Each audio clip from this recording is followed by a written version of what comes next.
عندك من عام اختي ايمان دابا؟ هادي 23. 23 عام. وشحال ديال الوقت باش وقع لك هذا المشكل دابا؟ من 2019، 7 سنين. من 2019 لدابا. مشاهدي قناة الشعب، قناة شفتها في مرحبا بكم في البث المباشر العاجل مباشرة من قلب مدينة المحمدية.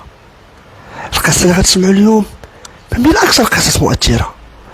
القصة اللي غتسمعوا اليوم ما تمناو حتى شي واحد أنها تصرى ليه ولا توقع شي واحد من العائلة ديالو. إيمان واحد الشابة اللي في العمر ديالها 23 عام مشاهدينا الكرام، خدامة مسكينة كتقرا، شدات الباك ديالها، عندها 3 اني في لافاك. إيمان ناعسة فقط الصباح باغا تبدل حوايجاتها باش تمشي لافاك، كتلقى رجليها عواجو، ما كتقدرش تنوض، ما كتقدرش تمشي، والخطير في هادشي كامل الماكله ما كدوش ليها. اختي ايمان السلام عليكم. وعليكم السلام. عاوديني من الاول اختي العزيزه، شنو وقع لك وكيفاش وصلتي لهاد الحاله؟ بديت من 2019، جاتني جرثومة المعدة، شربت عليها الدواء، مشات عاودت رجعات، ما عطاونيش الدواء حيت لقاو عندي إلساغ والتهاب في الجهاز الهضمي. صافي وداك الشيء بدا كيتفاقم حتى وصلت للحاله ما بقيتش كنقدر نتمشى، كنطيح في الطريق، كنغيب، بقيتش كنقدر نمشي للمدرسه، بقيتش كنقدر نحفظ، بقيتش كنقدر نركز، بقيتش كنقدر ندير حتى شي حاجه بوحدي. واخا ملي كنتي كتقراي يعني واش كان عندك شي مشاكل مع شي واحد في صحاباتك؟ واش ضرباتك شي وحده اللي دارت لك هاد الاعاقه ولا غير كنتي غادا طحتي غير بوحديتك اختي ايمان؟ كنت غادا بوحدي، حتى كنلقى راسي كنطيح في الزنقه، كيجيو عندي صحاباتي هما اللي كيعاونوني كيوصلوني للمدرسه، الا كان عندي شي امتحان كنمشي ندوزو وكنرجع. بشحال شديتي الباك اختي ايمان؟ شديتو ب15. يعني مونسيون بيان. واش كتوقع شي نهار انه يوقع لك بحال هكا اختي ايمان؟ ما كنتش كنتوقع، كان عندي طموح كبير، كنت بحالي بحال كاع البنات، انا غنقرا غنخدم غنوصل لداكشي اللي بغيت. يعني وتخوازيام اني في لافاك اختي ايمان ماشي شي حاجه اللي ساهله يوصل لها الواحد. واخا من بعد ملي وقع لك هذا المشكل هذا مشيتي عند الطبيب، شنو قال لك؟ الطبيب باقي في طور التشخيص، قال لي عندك مرض مناعي. 7 سنين لدابا باقي ما عرفوش المرض اللي عندك؟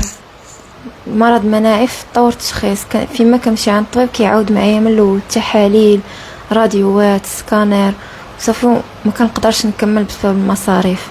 عاوتاني كنجمع شويه وكنعاود نرجع عند الطبيب. شحال ديال الفلوس خسرتي عند الطباش تقريبا دابا اختي ايمان؟ بزاف. شحال تقريبا؟ اكثر من 2 المليون. بزاف. يعني اكثر من 2 المليون وباقي المرض ديالك باقي ما عرفوش شنو هو.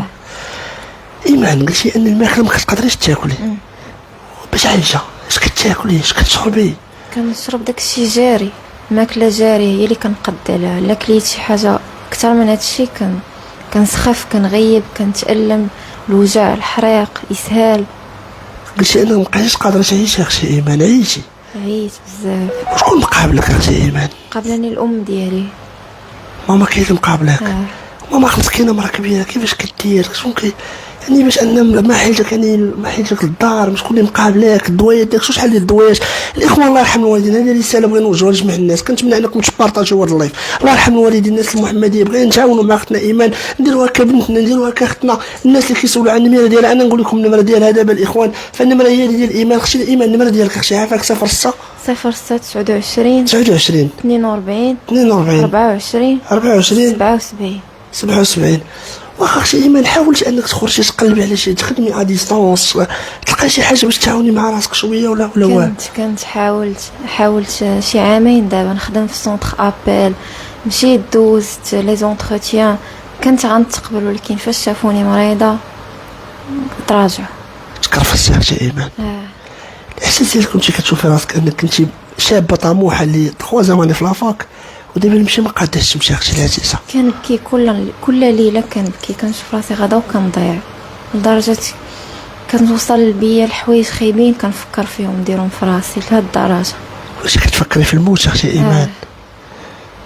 المهم شك مسكينه كيفاش كدير مقاتله معاك وصابره معاك؟ معديه معايا، هي اللي كتخرج كتقدا كتسخر، انا كنبقى في الدار. عايشه انت وياه في الدار صافي؟ لا عندي اختي صغيره. وشكون كيصرف عليكم؟ شكون مقابلكم اختي ايمان؟ الوالد ديالي متقاعد، داك شاد لانتريت، داكشي لانتريت هو اللي كنصرفوا به شويه.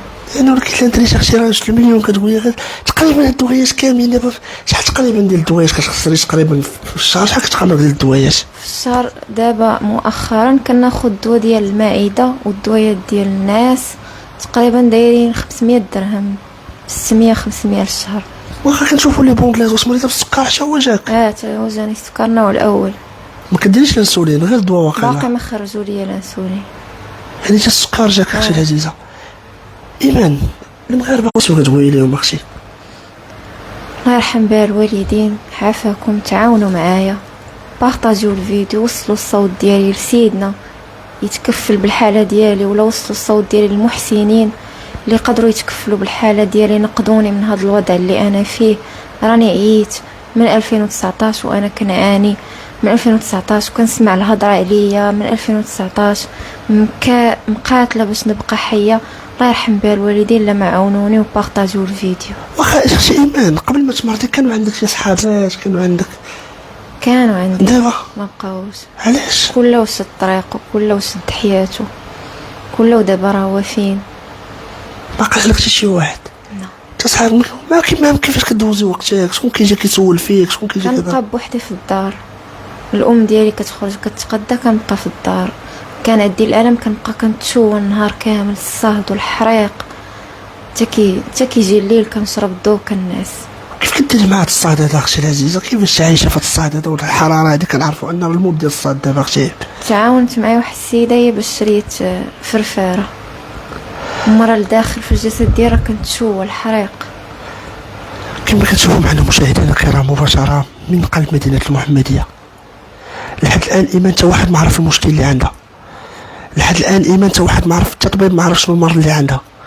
فكنتمنى منكم مشاهدينا الكرام انكم تعاونوا معها، واللي ما عرفش نتعاونوا معها غير بالبارطاج، بارطاجوا في الجروب ديال المحمديه كاملين الاخوان. بغينا ايمان انها تعتق من هذا المرض ديالها. الى هنا مشاهدي قناه الشعب، قناه صوتي بنكتفي بهذا القدر، على امل نلقاكم بعد قليل بث اخر. شكرا والى اللقاء.